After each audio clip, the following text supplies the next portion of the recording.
So this case is supposed to be pretty well known. I had never heard of it. It was on a list of 50 of the top unsolved crimes. If you've heard of this case, please put it in the comments. I love how many people knew about it. And I'm going to start out by going to Wikipedia and just going over the basics, and then I will expand on it from there. The killing of Henry and Kevin Ives.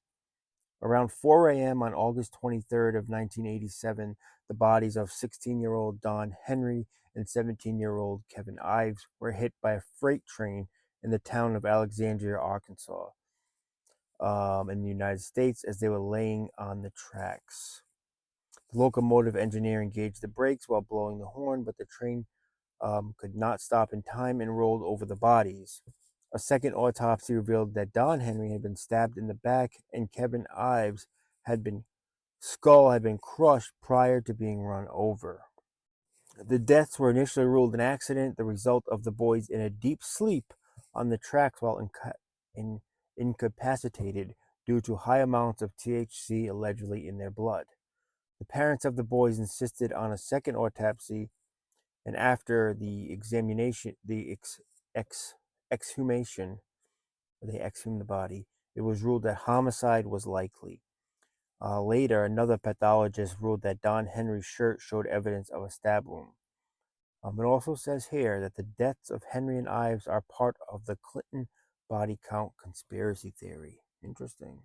Here's a little background. About 4 a.m. on August 23rd of 1987, the crew on board a 75-car, 6,000-ton Union Pacific freight train more than a mile long and traveling at a rate of more than 500 miles per hour en route to Little Rock, Arkansas, spotted two boys lying motionless across the tracks about 300 feet ahead. Members of the locomotive crew also stated the bodies were partly covered by green tarpaulin, though police disputed the evidence of such tarp and none was ever recovered from the scene. Nearby, there was a .22 caliber rifle and a flashlight. The boys did not move despite the sound and vibration of approaching train, its emergency brakes, and its air horn. More than 1,000 feet of decelerating train crossed the point where the bodies lay before it came to a stop. The train's crew reported the incident to railroad and law enforcement authorities. By 4:40 a.m., police had arrived on the scene, and no tarp had ever been found. The boys had reportedly left home about midnight to go hunting. The gun and flashlight near the bodies suggested they were using a hunting technique known as spotlighting, which involves using a bright light to scan for animals whose eyes brightly reflect the light after dark. So they were armed. That's interesting. Um, it makes me think that the people that came across them, if they were killed with a knife and they were armed with guns, that right there is already a pretty big mystery. The state medical examiner, Fahmy Malik, ruled the deaths as an accident as a result of marijuana intoxication, saying the boys had smoked the equivalent of 20 marijuana cigarettes and fell asleep on the tracks. The parents did not accept the finding and conducted their own investigation. In March of 1988, James Garriott of San Antonio offered a second opinion and was skeptical of the findings about marijuana. A second autopsy by Georgia medical examiner Joseph Burton found the equivalent of one or two marijuana cigarettes, not 20. Plus, you have to realize that marijuana back then was not nearly as potent as it is now. A grand jury ruled the deaths as a probable homicide when it was found that Don Henry's shirt contained evidence of a stab wound to the back and Kevin Ives' skull may have been crushed by his own rifle. The ruling was changed to definite homicide. Don Henry's father also noted that he did not believe um, he didn't believe that his son would even lay his gun on the ground for fear of getting it scratched, and that's where it was found. So it had to be put there by somebody else, is what he's saying.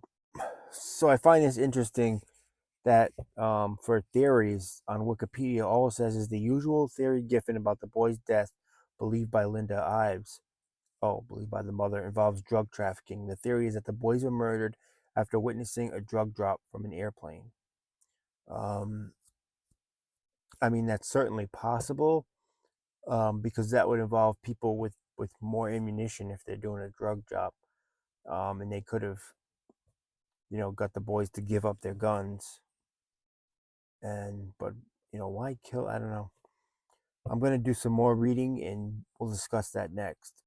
So after reading this initially, you think, oh, a drug deal going bad. You hear that all the time in true crime. But after you do some investigation on it, it's very, very possible. And there's also a link to the Clintons through Arkansas and through high level drug dealing that took place. As far as it being a direct Clinton quote unquote body, I'm not going to really get into that at the moment, but I am going to do more research. So after I do that complete research, I'm going to make another video about the Mena connection. And the Mena is a drug dealing outfit out of Arkansas that was huge, because this theory seems like the most plausible one that I read so far. And if you know anything about this case, please comment. I'd love to discuss it with you.